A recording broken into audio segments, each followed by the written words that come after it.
Hello everybody, this is Maniac4Bricks, and here's something that I don't think I've ever talked about on YouTube, but it's something that I grew up with pretty much at the same time as Pokemon, and almost at the same intensity, Yu-Gi-Oh! King of Games. I grew up with the TV show, the cards, the different toys that were available, some of the Game Boy Advance games. I have a dual disc. I have to check if it still works, but I still own it. My brother and I used to be into it between about 2002 to 2004, and we even watched the movie in the theaters, so it was a big thing for us back then, and every so often, since about 2017 or so, I've had this kind of yearning to find it again. I knew it was still at home, I knew it was still around somewhere, but I didn't know where exactly it was stored, and it took me many tries over many days, and I finally found it. I found all of it April 20th, 2020, so you know that's a significant day. And and I've even gone through organizing everything into card binders. Now there's actually a third thing that I'll share in this video at the end, but I'll talk about this part first. I do want to share about the other stuff, and even the Dungeon Dev sponsor stuff, and other things I've collected from Yu-Gi-Oh! And how important it was back then, but I'll just stick with the cards for now, just to show how I've organized everything in them. I've done card collecting binders for a while with other things such as Pokemon, with Lego, and I was happy to finally get that done with Yu-Gi-Oh! It was like one thing to come back into it and relive some of the nostalgia and be able to, you know, understand the show again. I was watching the show while sorting these. I still want to watch the movie. I haven't done that yet.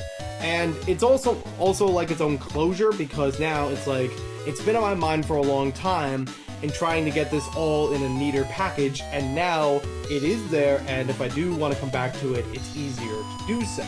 And I'll be in a better spot in order to find it.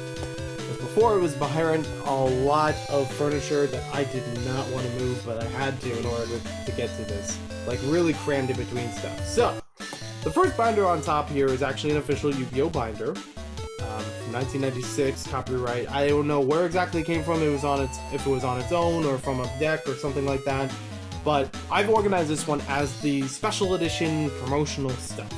These are special cards that are released with special occasions. They weren't available in the regular packs, and maybe one or two that were like Ignition's specialty to a like collectible tin.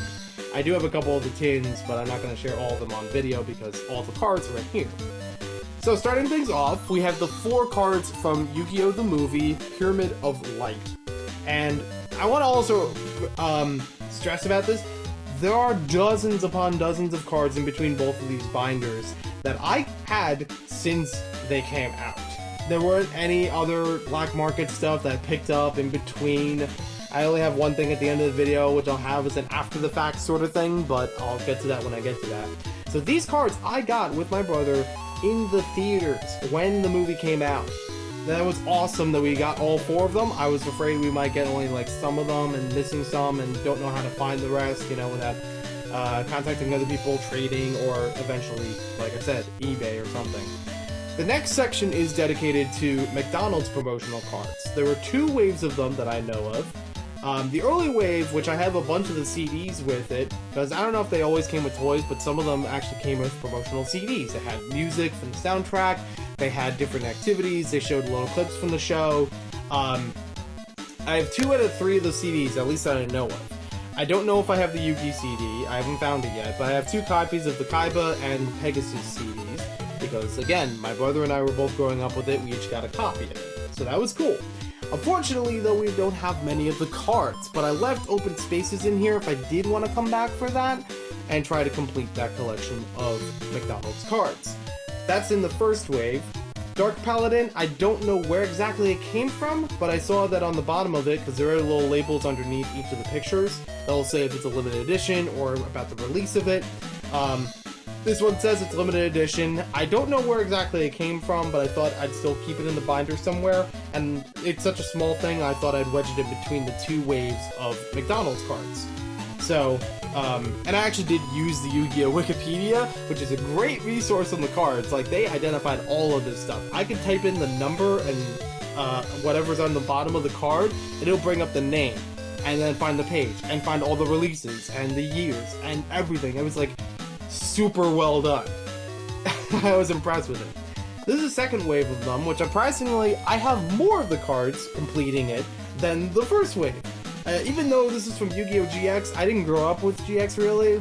If I've watched one episode, it's a lot. I only really watched a TV show from about the first season to the 3rd season at best. I definitely remember stuff from the 2nd season in between them, the Battle City arc. The first arc, I should say, because they had 2.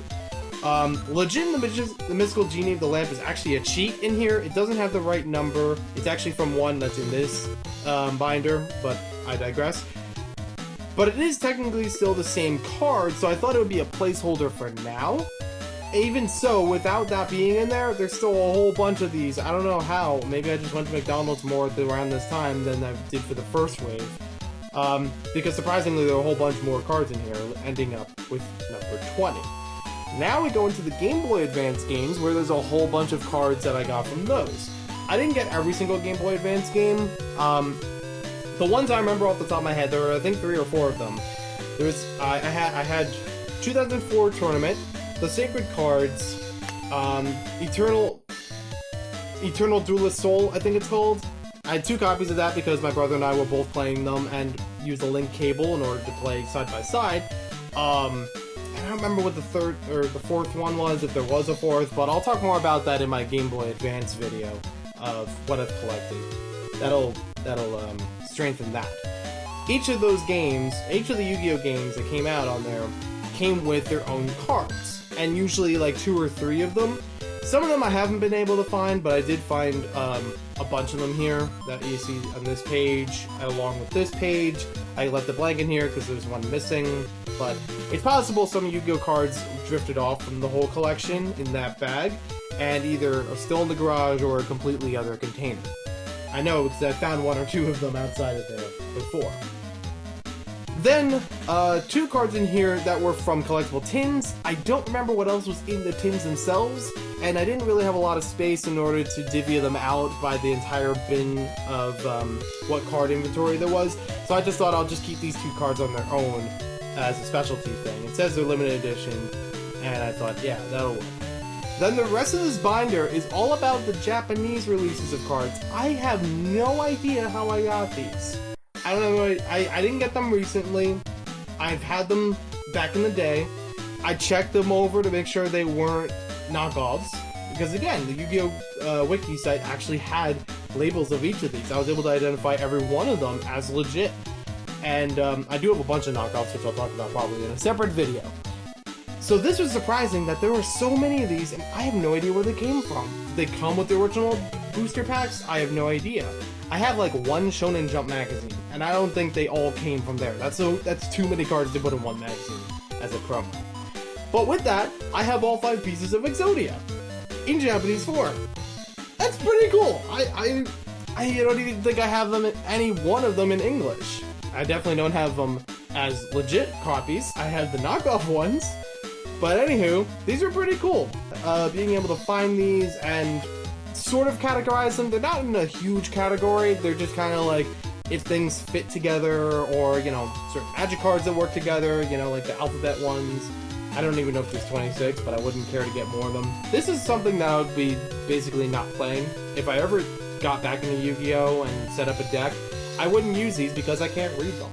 I have no idea. I mean, I know by color some of these are effect cards, but I have no idea what the effect is, and therefore if it's worth adding to a deck. So it's just kind of cool having them around here. And it's weird seeing differences between them, like the hit points are actually, you know, in different boxes from each other. I have no idea why. And that was something else that I noticed between them, is that each of the backs of the cards are also different. Some of them actually say Konami, and they have the Japanese version of the Yu-Gi-Oh! Logo on them, kind of like the American versions that you see there. I have no idea why, or how, or which came first, But some of these they actually changed at one point so that it has literally nothing on the back. So I don't know which one came first. I just thought that was weird that even though they were still official, they had some inconsistency on the back of the cards. It almost makes it like if you were to use them both in the same deck, you would kind of be able to tell which ones are there because of that. You know, like the next card you draw is going to be this one because it doesn't have it on the back, or it does. So I found that kind of surprising. There's also this little thing in the back here. I don't know if it actually holds anything or just for the binder, but okay. That's fine, and still a nice beefy binder. It's a good way of actually holding all the cards in there without overstocking them, because that would have definitely worked with this one. This needed its own thing separate from here.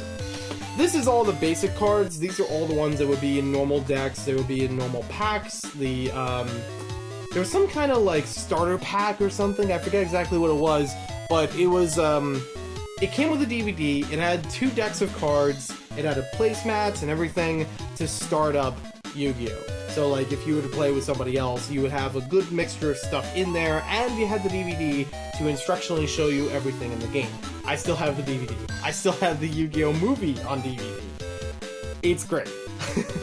So what I did with this one, I actually have a bunch of labels that I put in here by different pages to organize each of these categories. There's more than just the decks in here, which I'll go through. So the first part of this is organizing each of the decks as according to Yu-Gi-Oh! Wiki, whether or not they came from the starter thing or whatnot. The first one in here is the Yu-Gi deck. So all the cards that will be available for Yu-Gi-Oh! When I watch a show, I actually recognize a lot of the cards from in here that he would use. A couple interesting ones in between, and again, these are all by the numerical order on the bottom of the pictures. So that was very helpful, especially when some of them were different number. They were the same card, but different numbers from each other, and I eventually learned, oh, they were different decks, and they just carry the same cards in between them. That's fine. So that was actually pretty cool going through these. Most of the standard decks that they had about 50 cards, which then left a space in here that if I wanted to use it for other stuff, I could, but for right now, it's fine having this little area open. I wasn't going to put the Kaiba deck, that's the next one on here, right on top of this. I felt like that would be very difficult to tell them apart. So I was just like, you know what, I got a little extra page space, I'll do that. So this one, like I said, is the Kaiba deck. And I have 2 copies of Blue Eyes White Dragon in here. I don't have 3. There's actually a bunch of fusions and ritual cards in here that I don't have complete for some reason. Again, maybe the cards went missing, or I got them in a trade or something, but they're not actually all represented here, except for in the Joey deck, which we'll see after this. So I'm glad that this is all complete for Kaiba. Now we got the Joey deck, and I think this one may be missing a few cards. I do like the Red Eyes Black Dragon in there. There are actually a couple multiples of cards in here, even with the same numbers behind them, and I just literally tucked the cards in between, because you can fit more than 2 cards in each of these pages. I've fit almost like 5 or 6 on each of these slots, which works pretty well. These 2, I definitely have all the cards associated, so if I was going to use the Joey deck on its own, I'm Joey after all, I could definitely use that. That would work perfectly. Wouldn't have to worry about that. So this one actually is missing a card or so. This one is missing number 40. I don't remember what the card is. I'm gonna have to look back on the wiki and maybe throw it in the comments or something in the description or something of like trying to find that. But yeah, unfortunately it's missing that one card. Then we have the Pegasus deck, which I easily recognized because it had a whole bunch of, Relinquished. I remember being from his deck. Some of the Toon monsters are in here, and the pre-tuned variants of them, so I'm like, oh, I know what this goes to, even without looking at the number. But still categorized the right way numerically, as they should be. They got all the Toon World stuff in here, that's cool. It was really fun looking back on this, and even seeing it in the TV show. I don't think the TV show was always that accurate as far as how the cards were played, or who plays in what turn and whatever, but it was enough to at least make me remember how this went, I was actually able to go back through and be like, I don't think it works that way, or something like that. So there is actually one card missing in the Pegasus deck, that is number 47. I don't know again what that card is right now, but I could put that down in the comments or description or something like that. Next area is about booster packs. All of this in here afterward is pretty much booster pack material that I've organized in a specific way. I didn't feel like I could really organize the types of booster decks because there were going to be a lot of gaps in between and I would have had a lot of empty pages. So I was like, you know what, I'm just going to stick with this as what I've collected, and that's that. So, first part of the booster packs, we have the rituals and fusions. Like you can see here, I have one ritual card, but not the spell card that it needs to activate it. Each of the fusion monsters, most of them have like 2 monsters or something in order to summon them. So I thought, oh, I'll just keep those spaces open side by side. And unfortunately with this one, I don't have them. I thought I did, but I was apparently wrong. Some of the duplicates I was able to add in here because I think this is from the Kaiba deck originally, and I have 2 of them, so it's like, okay, I could throw that in there. You know, so that helps fill this part out of it. That was pretty good. Again, I don't know where some of these came from if I don't have the other monsters associated. Like, I guess that's the luck of the draw with the booster pack. Like, it doesn't have everything, but I thought it would. So, there's that. Now we're going into the spell cards and trap cards and magic cards.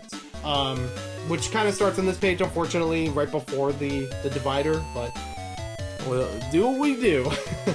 So a lot of them in here, they don't really have any specific order outside of alphabetical, starting from this page, going through, it's alphabetical. They're not in the numerical order like I had the other cards in the other decks. So I just felt like, oh, if I need to find one, it might be easier to find it by the name of it. You know, it's not really I'm not gonna remember the number of the card.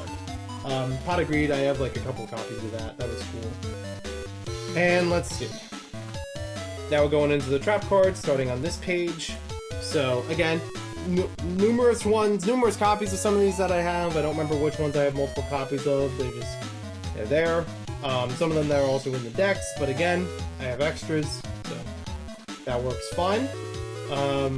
And these are, again, fun to see in the show. Light Force Sword, I definitely remember from there. Eye of Truth, I remember used in the show a few times. And now, going from here into trap cards, we go to effect monsters. So these are ones that when summoned, you get a little ability to use with them, or if it was flipped up, like if you had it face down and then as someone attacks it face up, now you get an effect to use. I don't remember all the conditions on any of these cards. It would be a lot for me to read through all this stuff to actually construct a deck, which is why for now it's fine just keeping them in the binders. So I'm just moving on from here again, having them all in alphabetical order as best as I can do.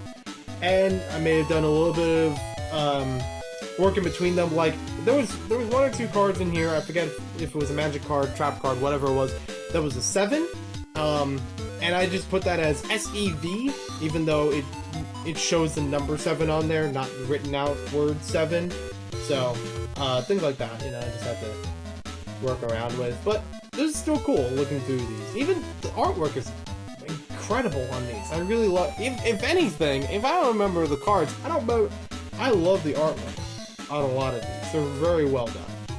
Now moving from effect monsters, mostly on this page still, we go into normal monsters. Ones that just have regular summons, they don't have any special effects with them. It's a lot of flavor text in their descriptions, and again, being in alphabetical order. I was actually surprised that there were multiple Darkfire soldiers. I totally forgot about that.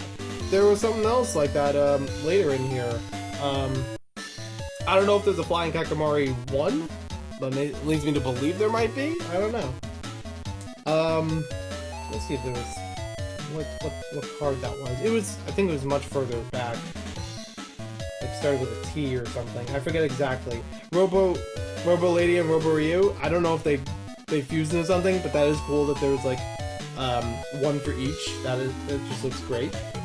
I have way too many Overdrive cards. I found like 5 of these and put them all in here. And I'm like, wow, that was easy. It really takes out a whole bunch of cards right then and there. Way too many Overdrives. It was way too common. Twin Long Rods, I have no idea if there's a number 1. I really wouldn't go through this to try to complete more of them. It's just kind of cool that they were here. Oh, Typhoon, there we go. Typhoon 1 and 2. And I have a little bit of space extra if I did find 2 more that I couldn't categorize elsewhere. but I don't expect to get much more than this. This is just a poster, a mini poster in the back of it. Until they came out a couple years back with the Yu-Gi Legendary Deck box set. And there is actually a second one of these that has like a Yu-Gi deck, Kaiba deck, and Joey deck. I'll get that at some point. But I definitely like this one, having Yu-Gi's legendary decks from each of the different seasons of the show. These are cards that I probably don't own. They have the Exodia in here, so I do actually now own it.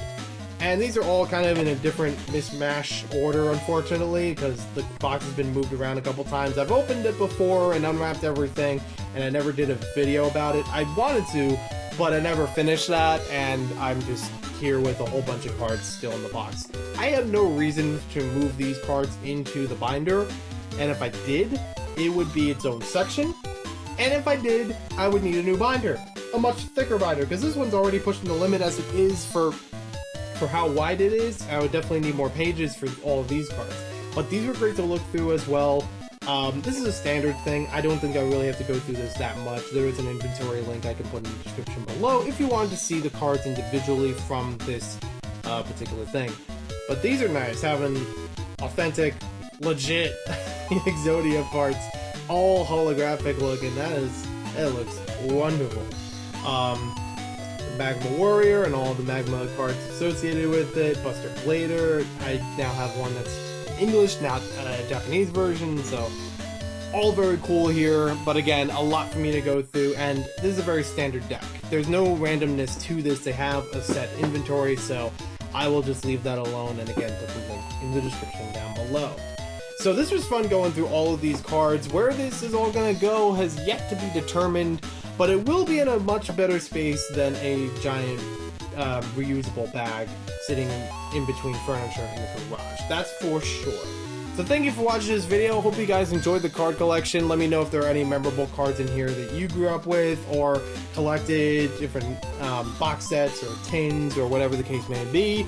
I will talk more about Yu-Gi-Oh! At some point, especially with things like the other merchandise that I've collected, the Dungeon Dice Monster stuff, the Dual Disc, you know, all that stuff, because it was fun to get back into this and see all this come back flooding to me. Even though I might not go much further with it other than like the McDonald's stuff here, but I'm glad I'm giving it a proper closure, having it in a proper space and organized so that if I do look back on it, it'll be a much easier experience than it was before. I'll see you next time with more videos, and thank you for watching.